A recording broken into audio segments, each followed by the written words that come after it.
আসসালামু আলাইকুম সবাইকে। আজকে আমরা আলোচনা করব আমাদের কানেক্টরস অথবা লিঙ্কার্স নিয়ে, যা হচ্ছে আমাদের ইংরেজি গ্রামারের অন্যতম গুরুত্বপূর্ণ একটি বিষয়।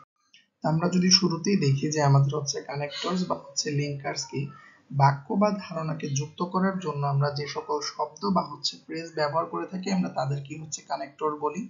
যদি আমরা কিছু উদাহরণ দেখি তাহলে আমরা দেখব যে and, but, because, so, although ইত্যাদি। এবং আমাদের কানেক্টরস এর যে ব্যবহার রয়েছে তা হচ্ছে আমাদের লেখাকে আরো বেশি সুসংগত এবং হচ্ছে পরিষ্কার করে। এখন যদি আমরা কানেক্টর ব্যবহারের কিছু নিয়ম বা কিছু কানেক্টরের উদাহরণ দেখি তাহলে আমরা দেখব যে আমাদের কানেক্টর বা লিঙ্কার্স হচ্ছে আমাদের দুই ধরনের। প্রথমটি হচ্ছে আমাদের সাবঅর্ডিনেটিং কনজাংশন, যেমন হচ্ছে আমাদের that, so that, in order এগুলো, এবং দ্বিতীয়টি হচ্ছে আমাদের কোঅর্ডিনেটিং কনজাংশন, যেগুলো হচ্ছে আমাদের and, but, or, either or, neither not এগুলো। এখন যদি আমরা হচ্ছে কিছু নিয়ম দেখি যে কিভাবে হচ্ছে আমরা আমাদের এই কানেক্টর বা লিঙ্কার গুলোকে হচ্ছে ব্যবহার করতে পারি। প্রথমটি হচ্ছে ধারাবাহিকতা বোঝাতে। ধারাবাহিকতা বোঝাতে বা একটি পর আরেকটি বোঝাতে আমরা ব্যবহার করতে পারি at first, firstly, at in the first place, secondly এগুলো। যদি আমরা একটা উদাহরণ দেখি তাহলে আমরা দেখবো যে আমাদের এই উদাহরণে কি ব্যবহার করেছে, অর্থাৎ এখানে একটা ধারাবাহিকতা বর্ণনা করেছে জন্য আমাদের কি at first, secondly, thirdly, finally ইত্যাদি ব্যবহার করা হয়েছে।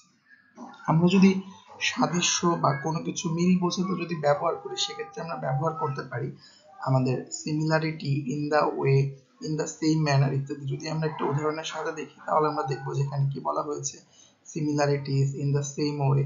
তো এগুলো হচ্ছে সাদৃশ্য বা মিল বোঝাতে হচ্ছে আমরা যে কানেক্টরস গুলো ব্যবহার করে থাকি সেগুলো। এরপর যদি আমরা বৈসাদৃশ্য বা অমিল বোঝানোর জন্য ব্যবহার করি অন দা আদার হ্যান্ড এগুলো, যেমন আমাদের এখানে একটা উদাহরণ কি আছে, Karim done a good job, on the other hand Rahim done excellent one. অর্থাৎ এখানে করিম এবং রহিমের যে কাজ রয়েছে সেটি হচ্ছে সম্পূর্ণ বিপরীত, যার ফলে এখানে আমরা কি ব্যবহার করেছি, অন দা আদার হ্যান্ড। যদি আমরা পরবর্তী একটু লক্ষ্য করি তাহলে আমরা দেখতে পারবো যে অতিরিক্ত কিছু যোগ করার জন্য আমরা যে কানেক্টরস গুলো ব্যবহার করি সেগুলো হচ্ছে in addition to, further more, more, beside. যদি আমরা একটা উদাহরণ দেখি, I have a phone beside this, অর্থাৎ আমার এটির পাশাপাশি কি আরো একটি ফোন রয়েছে।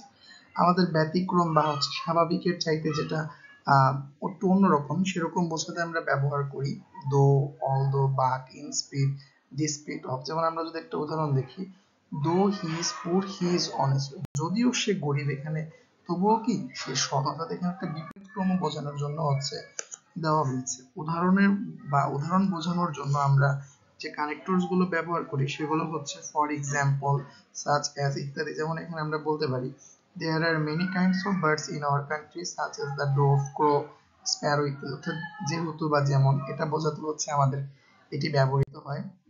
আমাদের কারণ বা হচ্ছে ফল প্রকাশের ক্ষেত্রে আমরা যে কানেক্টরস গুলো ব্যবহার করে থাকি সেগুলো হচ্ছে আমাদের consequently, hence, there, as a result। যদি আমরা একটা এক্সাম্পল দেখি, Sumaiya is a hard working girl, she studied hard, as a result she got a good figure। অর্থাৎ যেহেতু সেই কাজগুলো করেছে তার ফলাফল স্বরূপ সে এখানে একটি ভালো রেজাল্ট পেয়েছে। যদি আমরা এরপরে খেয়াল করি তাহলে আমরা দেখব যে উপসংহার দিতে, অর্থাৎ উপসংহার দেওয়ার জন্য আমরা যেই কানেক্টরস গুলো ব্যবহার করি সেগুলো হচ্ছে in conclusion, to conclude, in brief, to sum up।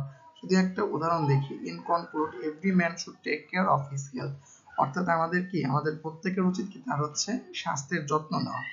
যদি আমরা হচ্ছে আরেকটু দেখি আমাদের হচ্ছে নিয়ম 10, অর্থাৎ হচ্ছে প্রোনাউন্স এর যে লিঙ্কার গুলো আছে who, whose, whom, that, what, when ইত্যাদি। যেমন আমরা যদি একটা উদাহরণ দেখি তাহলে আমরা দেখব he is the person who has done the work, সেই বা উনি হচ্ছে সেই ব্যক্তি যে কাজটা করেছে। আমরা যদি আরেকটু দেখি আমাদের কারণ বোঝাতে আমরা কি অ্যাজ এবং সিন্স ব্যবহার করি।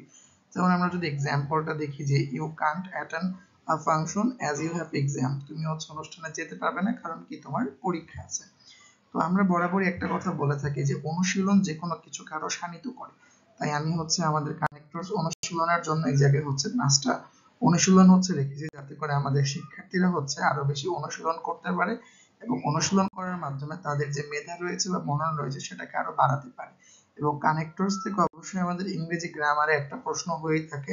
তাই আমি আশা করব আজকের এই ভিডিওটি দেখার মাধ্যমে আমাদের স্টুডেন্টরা তাদের কানেক্টরস সম্পর্কে যে জ্ঞান রয়েছে সেটিকে আরো বিস্তৃত করতে পারবে এবং পরীক্ষা এবং জীবনের সব ক্ষেত্রে একটি ভালো নম্বর অর্জন করতে পারবে। আজকে এখানে শেষ করছি, ইনশাআল্লাহ পরবর্তীতে দেখা হবে অন্য কোনো ভিডিও নিয়ে। ততক্ষণ পর্যন্ত সবাই ভালো থাকবেন এবং নিরাপদে থাকবেন। আসসালামু আলাইকুম।